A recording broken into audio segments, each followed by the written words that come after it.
y'all. So last night, Eternals released, and I have a lot of thoughts, and not necessarily ones that are gonna make me a popular person. To quote modern day poet and lyrical genius Drake, where do I even really start? Going to see this movie, I was so excited. Excited about the commentary surrounding the movie. I felt as Marvel fans, we were rallying together against the critics who usually bash the films we love to sort of say, you should be okay with it being different and you should be ready for a new experience and the MCU can do stuff like this now. And I was so on that train until I was sitting in that theater last night consistently trying to shove the incessant thought of I hate this out of my mind. So today is going to be my review of Eternals, and it is going to be filled with spoilers, so if you haven't seen the film, click away. For starters, Eternals to me is a textbook case of telling and not showing. Throughout the film, we are given huge expositional dumps, which is expected and somewhat understood, and I can forgive a film for doing it when you are doing a large portion of world building. But what this film does not have that advantage is coming out a few weeks after Dune, which expertly established exposition and world building in a way that was not only visually interesting, but also wasn't just exactly telling you everything that was happening. Whereas in Eternals, very important plot details are revealed through a third character who is just talking at one character, explaining it away. It would honestly be better if the character turned to the camera and just said it straight to the audience, because to me, it felt like a slap in the face that these characters were pretending to have conversations that were more like just statements of dialogue to one another. My direct example of this, because I know I'm gonna need examples for this, is Kingo telling Sprite that she's in love with Ikaris, which again, this is supposed to be a movie that covers thousands of years of time with about 10 to 11 new characters who are all equally important, who we've never met before, and is trying to do a lot there. But I don't think just because something tries to be ambitious, it should be awarded for that, even if it fails, because this was terrible. And specifically in the case of Kingo and Sprite's conversation in the Amazon, when he uses the metaphor of Peter Pan and Wendy, which the metaphor alone would have been enough, but the fact that up until that point, Sprite showed no real interest in Ikaris at all. Sure, she's telling Cersei to move in with Dane and move on from Ikaris and all of those things that upon learning this information, you can go back and say, oh, okay, I see it there. But there aren't long glances at Ikaris. If they're all a family and the only two at that point that are established to have a romantic relationship is Cersei and Ikaris, to just be told, oh yeah, this character is in love with this character, but because she looks like a kid, they can't be together. It was so annoying. And the fact that they used Kingo to do that when his whole role the entire movie was comedic relief, I just felt like it was a really unfortunate textbook case of telling not showing. The other example to this is the other love story. Ikaris merely tells Cersei after several longing looks at one another that he loves her and he chooses her. And she just, one scene later, they're together and married and intimate with one another. And what? Like, nothing had shown that they had chemistry other than the fact that they're the first two characters in the movie who meet, and were implied through the trailers that they want to be together. And so that was just really annoying to me. Again, like as a viewer, I'm ready and willing in any sort of MCU film to buy into these characters, to buy into their emotions. Like I need to be given the bare minimum to believe these characters and like them. But in this movie, it was just like they said, here's literally a piece of dialogue, be emotionally invested. And it just did not capture me. And maybe you feel differently, and that is perfectly okay. But for me, for those two things to not land when a huge number of important story beats rest on those two love stories, or lack of love, if you will, that alone lost me. Following that, this script is egregious. This script is a crime against other scripts and needs to be locked away. Some of these lines of dialogues, y'all, are staler than the bag of chips in my pantry that has been left half open since the 4th of July. The caliber of actors that we have in this film, okay, means that this film should be in the conversation for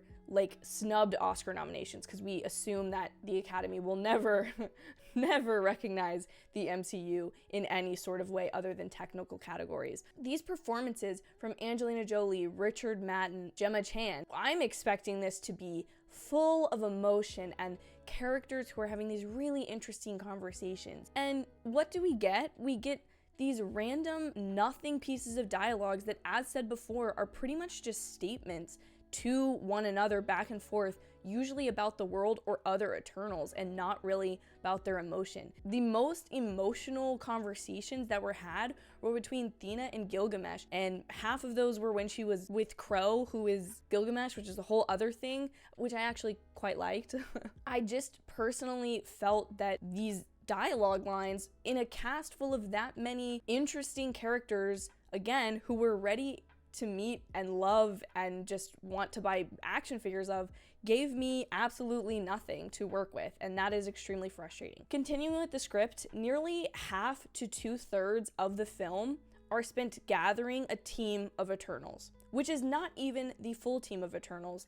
And then when we enter into the third act of the film, half of those Eternals that we have spent the majority of the film with disappear or become the enemy. And so we spend the third act of the movie with characters who I would argue are the best characters in the film, Phastos, Makkari, and Droog, but we haven't been with them this entire movie. And while I understand that it's important to set up both Sersi and Ikaris's characters from the initial shots of the film to the end of it for those story beats to make sense, I don't understand why we spent so much time with Gilgamesh and Kingo for them to not even be a part of the major conflict of the film. Again, I can't emphasize enough. As a Marvel fan, I went into this movie wanting to like every single character, including the villains, and come out of this like just feeling like a fangirl. And what I was given was the characters I liked most, sprinkled at the end with some comedic relief. You cannot ask people to invest in a character, have all of these major plot beats around these characters,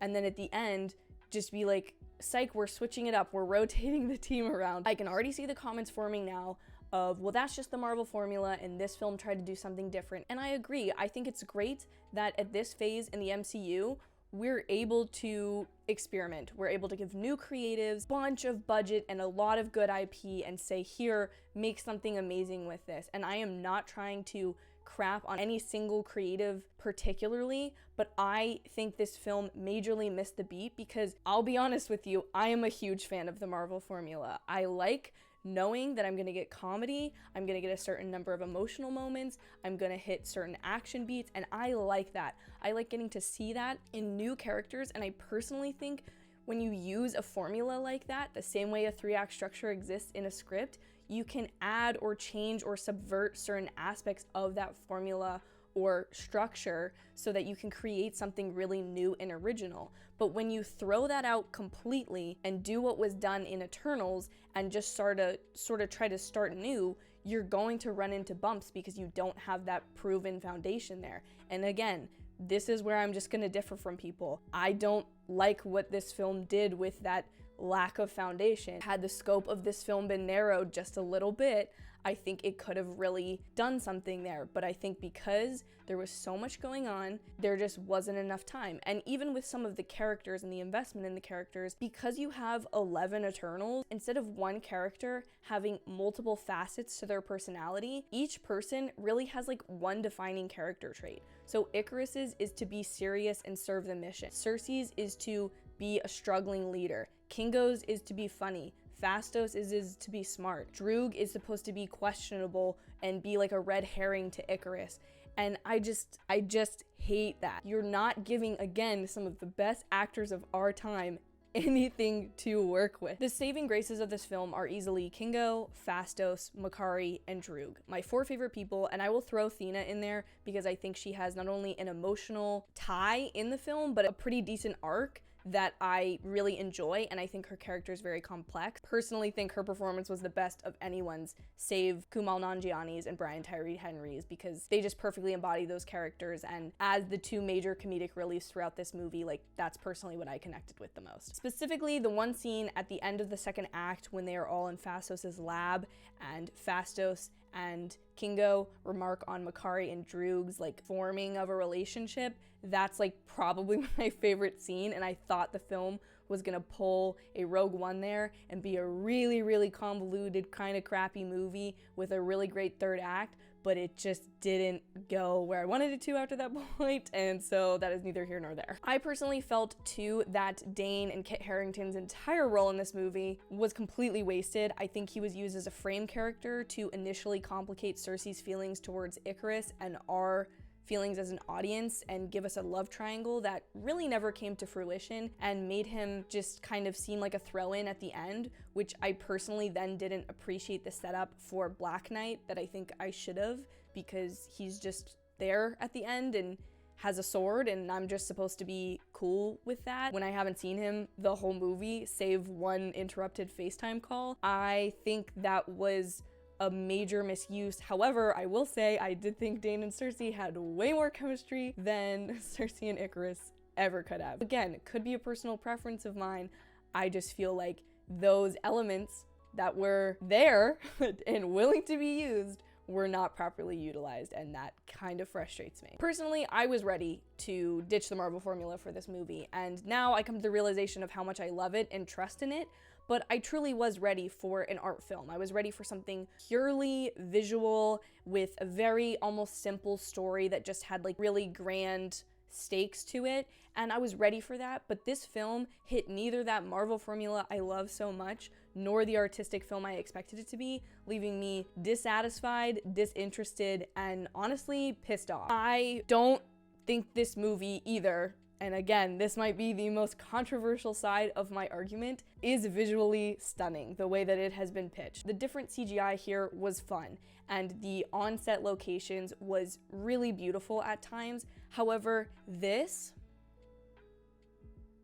for about 30 seconds, does not constitute cinematography. I think as a general whole, we have forgotten what this term means, so I will provide the definition on the screen here. But cinematography constitutes the cameras used, the type of film used, different lenses, lighting, and as well as camera angles and movements. And I did not see much other than that distant 3/4 shot of a brooding Eternal. Nothing really more than that was used. Like, I personally think there are much more stunning shots in anything from the MCU this year than anything in this movie. Call me crazy, but I just personally feel like this was not an innovation of cinematography. I don't think this movie equals great cinematography just because it's Chloe Zhao, who I will say I do think did a good job directing what was here. I just personally think that the script relied far too much on internal elements telling you what was happening, large exposition dumps. When you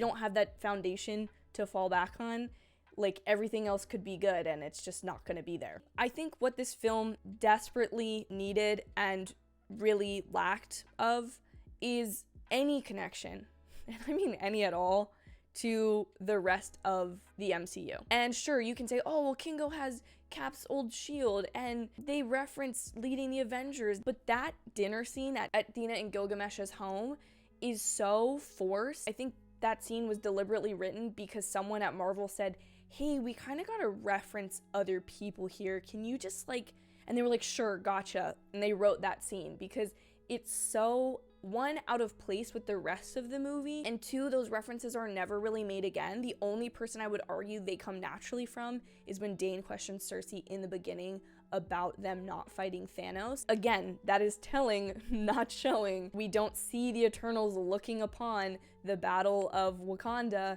in Infinity War and them just not being able to interfere. Like, I get it, they wanted to separate themselves with this movie, but then I as a fan can't be expected to just accept the fact that this is part of the same universe. Again, you're telling me these things, you're not showing them to me, and because movies are an audio-visual medium, that's kind of your job. Last, and maybe my biggest thing, just so I can, if everything else you feel like is me just complaining, it's personal preference, let's get to the story and specifically the third act. So we have Phastos saying we're gonna have this Unimind thing, which can we all agree that that basically just sounds like Guardians of the Galaxy when they hold the Power Stone all together to share the power of it, because that's what it reminded me of, which again, it's within the same universe, like that's fine, I don't care. It says, hey, if we all do it together and we all have these special bracelets, we can do it. Well, then Kingo is like, nah man, I'm not doing that, I'm out. Ikaris turns on them. So then 3 of them try to do the Unimind, and it doesn't work, and Cersei says, never mind, let me go do it myself. Runs to the volcano. Athena goes off to fight Crow, Makkari is trying to take down Ikaris with Phastos, and Sersi then starts to freeze the Celestial, and then Ikaris comes and he looks at her, he can't do it, which again, that's emotionally interesting, I get it, but he can't do it. And then all of a sudden, the Unimind happens with all of the Eternals. So what was the point of Phastos inventing it to begin with? Because the Celestial did it with them. And then why did the Celestial stop his own emergence? Did he not have control of it at that point? Like, that was never explained. They just said like, oh, he helped us. Like, what? I'm just supposed to be like, oh, this guy that was gonna kill all of Earth is like a good guy now? Like, what? And then Ikaris just flies off into the sun, and then they separate, and that's the end of the movie. Like, when we speak of world building, right, that doesn't mean just throwing elements in here and just being like, oh, this is new and original. That means creating rules, power structures, and then despite how unrealistic those rules and stuff might be, they have to be abided to within the world for it to feel natural. So you're breaking the rules of your own world, therefore it's not good world building because you didn't adhere to the world building that you established not even 2 hours ago. And so that is the kind of stuff about the third act of this film that to me really doesn't redeem it. That was also the other rule that bothered me, was that Kingo, who specifically explicitly chose to not be a part of the conflict of stopping the emergence, was then one of the 3 Eternals, Sersi, Phastos, and Kingo, who are taken by Aramesh and basically threatened. Like, Kingo didn't do anything. Like, leave my man alone. Like, let him go back and make his Bollywood movies. He didn't want to be a part of this.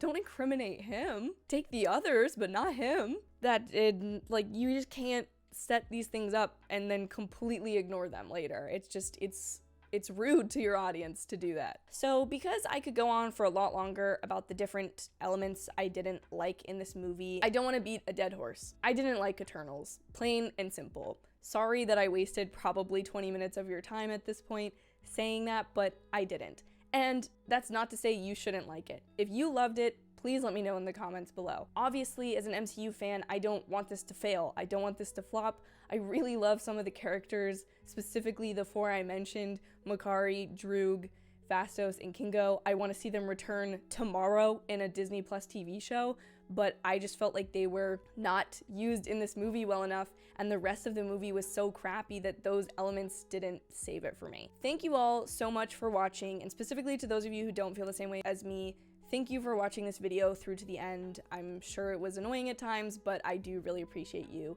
Please do not forget to hit subscribe because I do love Marvel and I make a lot of content about it, so you're not going to want to miss it. And hopefully, to those of you who I did not significantly piss off in the making of this video, we'll see you all in my very next video. Bye, everyone.